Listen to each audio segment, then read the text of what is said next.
Welcome to Obsessed with Success, starring Russell Morgan. Hello and welcome back to Obsessed with Success with Russell Morgan. Russell is the founder and CEO of Morgan Legal Group, one of New York's premier estate planning firms, and he's a mentor to attorneys who want data to guide their growth, not just instinct. I'm Kevin Rosenquist, and today we're talking about dashboards. Russell's going to explain how to track the right numbers, interpret them quickly, and use them to make decisions that actually move the firm forward. Russell, welcome back. Kevin, great to be here as always. Yeah, absolutely. So I like this kind of stuff. I like dashboards. I like tracking. I like organization. When you look at firm data, what are the key numbers that belong on every attorney's dashboard? Your key performance indicators are going to depend on your departments, but it's going to come down to of course, your profit and loss statements at the end of the day, your client retention versus how much you're actually driving to your firm, your metrics for performance on each one of your associates or each of your employees. How are they performing on a day-to-day? Your work product, how is the delivery, how's the output, and your client experience. How are you being rated by your clients? In general, what kind of feedback are you getting? And the higher those KPIs are those key performance indicators, the better off you're doing. But you need to be tracking all of the above because they're all going to come down to your bottom line. They're all going to be reflected on your P&Ls. If one of them are off, they're going to affect the others. So you have to have them all independently monitored, ultimately coming to the same result, which at the end of the day should be profit. Do you feel like many firms collect endless metrics that kind of make it so that they struggle to act on what they actually see? I feel like many firms collect no metrics. Oh, different problem. And their whole issue is they're not tracking their metrics. They might be looking at their profit and loss statements, hopefully, but they're not looking at the data that's driving their profit. They're not checking their client experience. They're not seeing how their lawyers are performing. They're not checking how their staff is performing, how their marketing efforts are doing, and they're hoping for the best. It's a system that may work for you, but it's definitely not optimal. You're looking at the bottom line and just basically seeing, am I profitable? But you're not seeing, why am I profitable? Where can I improve? And why am I able to do well? What can I do to do better next year or next quarter? And if you just tracked some, just start with one department. Start tracking your performance of your employees, giving them quotas, making sure that they're actually hit. And it has to be reasonable. You have to understand your work culture and each individual employee's abilities and how they're able to work. Start there and just watch the difference over the coming weeks and months. And once you start tracking data in one department, it'll give you incentive to start moving to the second and the third and the fourth. And to your point, the endless data, it does happen, and I do see it a lot. Usually the reason is they don't know what to do with it. They don't know how to convert it into something that'll actually translate into improvement in performance.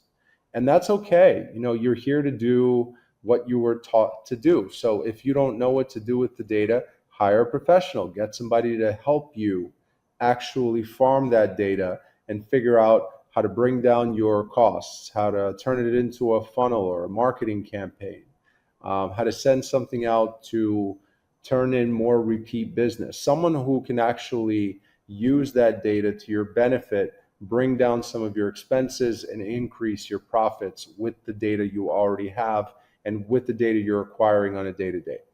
Obviously, it's a dashboard, so it's not supposed to be completely, super detailed. How much detail should be on a dashboard to keep it from becoming a distraction? You can't be in all places at once. You need summaries. You have to see your end of day. You have to see your end of week, your end of month. And I would keep it to your key performance indicators. You should have the ability to go deeper, to really see the analytics themselves and how you got to the final number. But it's really the final number that you're looking for. If you're tracking your data right, you know where your optimal pace is. So, regardless of what the data is and what your data is showing, that final number should tell you, am I performing? Am I performing well? Am I underperforming?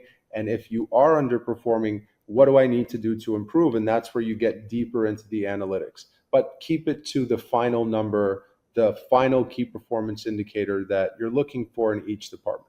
What is the difference between data that you would track weekly versus monthly, quarterly, yearly, all that? Well, there's certain things that you have to track on a weekly basis. There are others that you should track on a monthly basis. For example, your profit and loss statements. It's hard for you to track it any sooner than per month. You may have a bad week on week one, you may have a good week on week two. So it's harder for you to keep anything other than a monthly ledger. It's doable, but it's not going to be the best performance indicator on a week to week. Other things like your workflows, the performance of your employees, whether they're hitting their quota on work that they're supposed to complete, whether they're completing their tasks. Those are things that really should be kept daily if possible, if not weekly. Your marketing and advertising efforts, and really what they're generating. If you're able to track it daily, great. At a minimum, you have to see it once a week, if possible, to ideally be able to adjust on a week-to-week basis.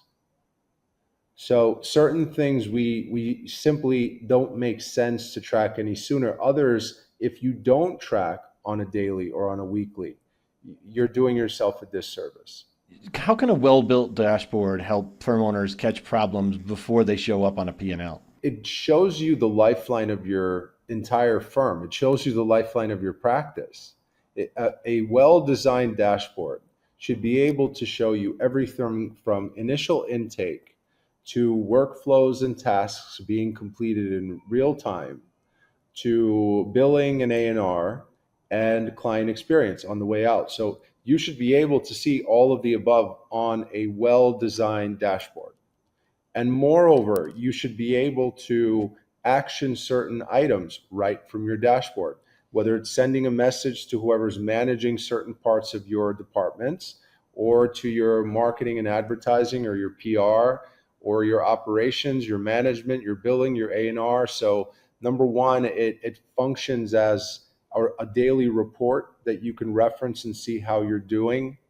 And number two, it serves as your starting off point on who I need to cover today. Who do I need to speak to today? What do I need to put in motion today to make sure that whatever's working continues to work, and anything that needs improvement is immediately improved? We've talked about client experience and tracking client experience a lot in the past. Is that something that you feel is a big miss for a lot of firms as far as the dashboard is concerned, particularly? When it comes to a dashboard in general, if you're using one, it usually is. And it's generally because they're just not tracking it. From the metrics that I've seen, about 2% of all firms have someone dedicated to client experience. And that's really what it comes down to. You'll see a lot of software out there, rate us, give us some sort of feedback, but it's not the same as having someone live sitting in your office who's actually getting real feedback from real people. Some people are comfortable pushing a button and typing behind a screen. Others really want to be able to speak to a person and give you real feedback. People are itching to give you feedback. They want to be able to give you positive, negative, constructive feedback. And a lot of firms just miss it. They just don't have someone who's able to speak to people. And I'm all for tech if tech works well. But these are one of these things where even if you have the technology in place, you need to have an operator, someone that can be that personal touch at the end to make sure that anything that your tech wasn't able to capture, that this person can. Who inside the firm should actually be able to see the dashboard? Is this only kind of higher level people or everybody, or where do you land on that? It has to be at a minimum your manager, your managing partner, and your team leads if you give them certain responsibilities. If you're setting KPIs, they have to understand whether they're hitting them or not. Now, they may not be able to see the same dashboard you see as the person, as the owner, who's seeing certain things that your team leads may not necessarily have access to, but they have to see whether they're doing well or not. It's one thing to hear it, it's another thing to see it. Numbers don't lie. So number one, it's proof whether something is working. Number two, you're showing them the results. You're motivating your team. You're showing them that what they're doing rather, is working. And they should be able to see the actual numbers. And the third reason, if you've put certain people in a position of delegation and power, they should have some feedback to your processes. So it's another reason why they should at least be able to see some portion of what they're responsible for, what their KPIs are representing in your dashboard. They may be able to give you certain feedback that you can implement in your processes to improve what you're doing. So one, it serves as an incentive, and two, it gives them real metrics on a day-to-day or on a weekly or on a monthly, depending on how you're operating your dashboard, on how they're performing in their respective role. Because they're usually, if your team leader's operating, they have people that they're managing.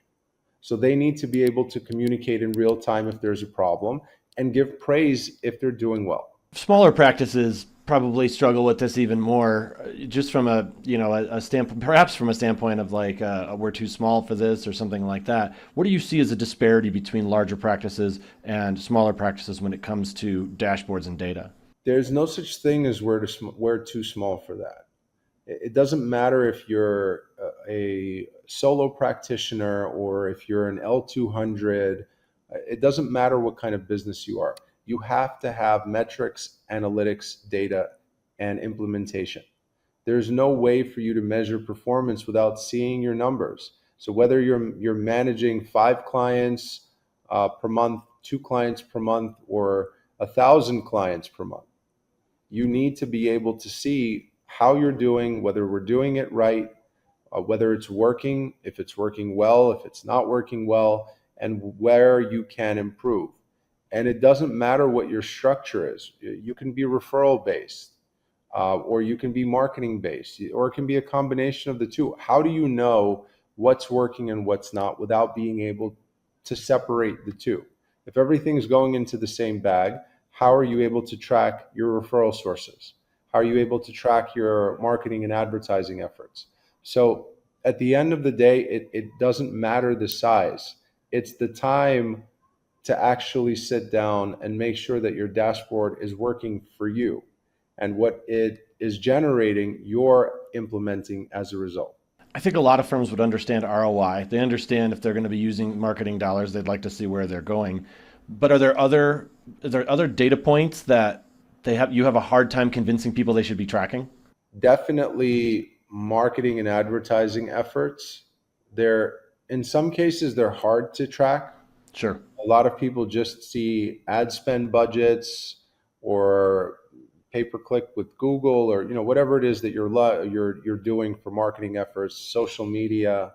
If you're doing ad spend, others are not paying attention to things like your performance of your staff, whether they're actually completing their tasks, whether they're meeting their respective KPIs, whether they're meeting their deadlines.